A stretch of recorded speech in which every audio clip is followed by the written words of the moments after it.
Well, the officers were dispatched at 12:09 a.m. in regards to an assault just occurred. When officers arrived, they found a male lying on the third floor of this hometown suites. He appeared to have at least one stab wound to the upper chest. The male was transported to the hospital where he was pronounced deceased. At the location, what we know at this point is there was a male, the male that was deceased, and a female that stayed in the same room here at the location. What we do know from ear witnesses was that there was a disturbance inside of the room that possibly led outside. By the time anyone made it outside, the male was already laying on the walkway and was being rendered first aid by the time officers arrived. That's all we have at this point. The female is detained at this point. She is downtown being questioned. We do believe at this point no one else is involved.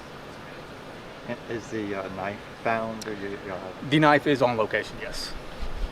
So were it accidentally used at all? At this point, I do not know that. I did not speak with the female that was here at the location. My partner is down there talking to her at this point, unknown if she's used that phrase at this point. Detective, according to the call slip, the reports were that he had tripped and fallen and landed on the knife.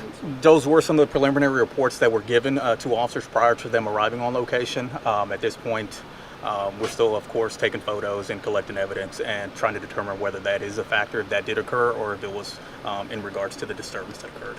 And with respect to a situation like this, would you guys normally charge, or would it normally go before a grand jury, or how does that typically run? It would all depend on what was said by the other person involved. Like I said, she is still being questioned. At that point, once we do collect her statement, it would be run by the DA's office, and a determination would be made at that time.